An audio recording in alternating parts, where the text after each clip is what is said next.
With us right now is the former U.S. Secretary of State, Mr. John Kerry. Mr. Kerry, thanks very much for speaking to CNBC TV 18. Very happy to be with you. Thank you. December 2015, I think that was the high point of the Obama administration when your administration signed the Paris deal. Do you think we've covered enough ground? Are you satisfied with the progress we've made? No, I'm not satisfied by the progress we've made. We've made progress. Lots of countries, including India, have made really good efforts to move forward.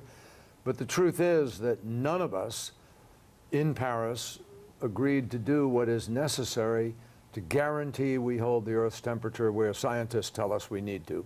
So we're behind now.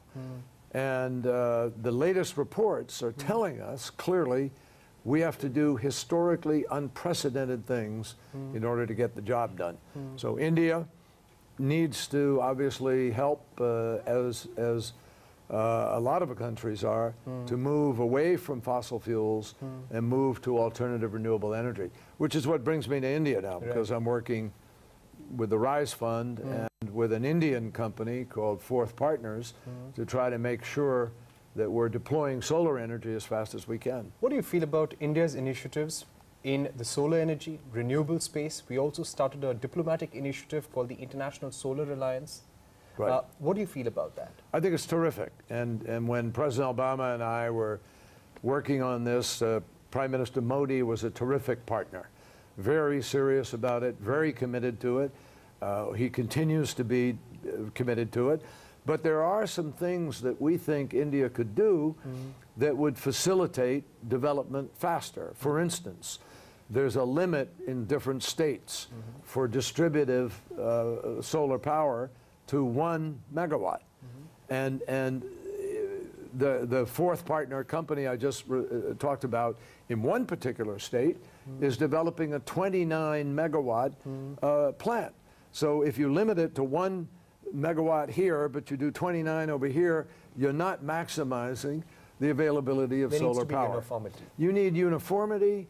You need to recognize that that you want to try to reduce the dependency on the old utility concept and begin to have a more distributed platform, because it's more efficient, it moves faster, and it gets to people very directly. Right. Senator Kerry, India has been focusing a lot on climate finance. And if I can just quote an official who's there for consultations in New York right now, they're saying, global community displayed an unprecedented speed in ratifying the Paris Agreement. Meeting the climate finance obligations also deserves the same momentum. Would you agree?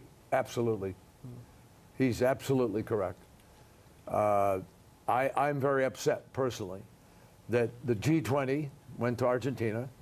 20 nations meet, the most powerful economies in the world, and they still have not lived up to the obligation to put $100 billion into the Green Climate Fund, which is critical for smaller, developing nations who can't afford the technology. And so we're helping ourselves if we were to put that money on the table. So your minister is 100% correct. I applaud him for raising the issue, and I think we need to move rapidly to fully fund the obligations under the Paris Agreement. You know, Senator Kerry, the climate change, the climate deal that was signed way back in 2015 was so important for President Obama. It's so important for you as an administrator. But the US president, the current US president, even called it a hoax at one point in time. So where does he's insulting, look, we're all used to what our president says today, but actually he's insulting the intelligence of every leader in the world. He's insulting the scientists of every country in the world. He's insulting the intelligence communities of every country in the world who tell us that this is going to be the cause of refugees growing.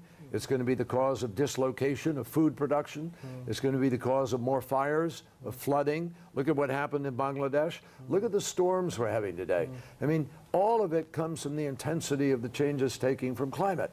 And I think you know, it's a tragedy to have the President of the United States not prepared to accept science. The US-China friction, the trade friction, do you feel that it's undercutting the Paris Agreement, the climate deal as well? I think it's bigger than just the climate deal. What it's doing is creating a dynamic in the global economy which you're seeing reflected now in the stock markets and the there's great concern about the potential of recession on a global basis.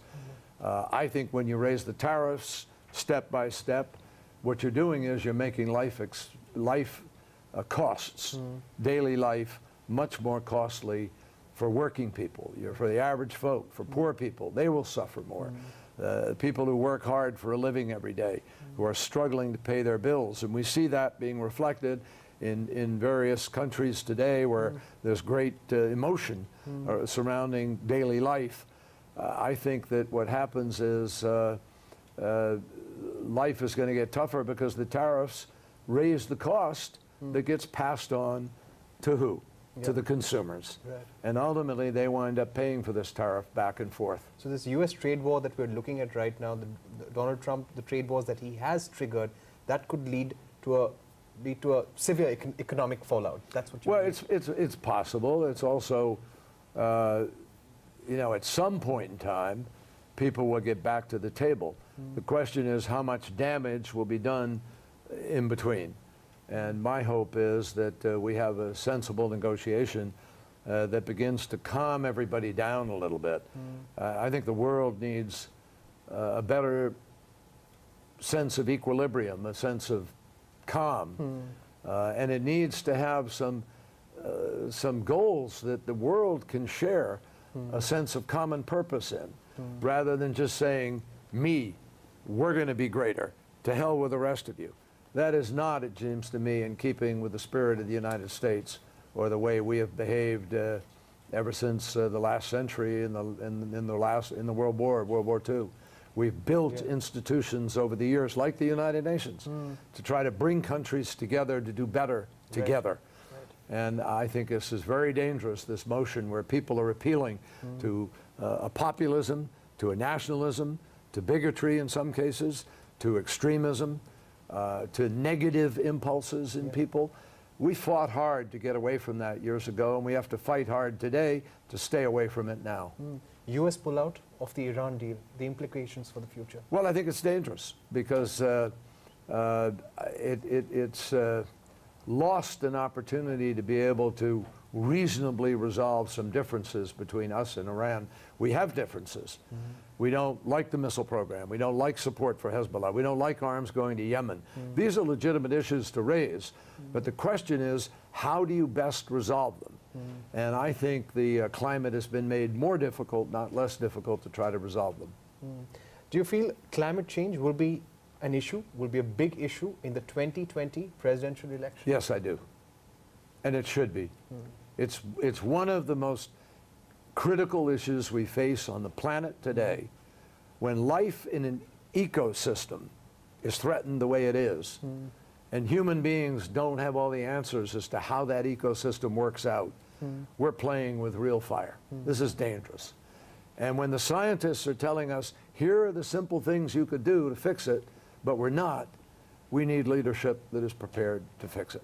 America under Donald Trump, how does the world see it? Well, the world can speak to that. I'm not going to sit in India and speak for the world. I'm concerned as an American citizen. I've expressed that concern in America. But climate change is a global threat, and we have to talk about it wherever we are and whenever, because it is probably the most, it is without doubt, one of the top security challenges that we face on the planet. And ironically, it's probably the most solvable because we know what solves it, and that's energy policy. Right. We put the right energy policy in place, we can win this battle. That's why I'm optimistic. Right. We have a number of years here, we have an ability to beat it back, but we've got to use every day in order to make it happen. And my last question, I have to ask this because we've been reading this, hearing about this very often over the last couple of weeks. Is John Kerry planning to run for president in 2020? You can't get away from that, huh? I've said very clearly that I haven't taken anything off the table. And that's exactly where I'll leave it. It doesn't mean I'm actively preparing. It doesn't mean I've made any decisions or I'm thinking about it. But, you know, I'm satisfied saying I'm not taking anything off the table, period. Right. Senator Kerry, thanks very much for speaking Great to us. Great to be with you. Thank you very much. Lovely conversation. Thank you very much. Thank you.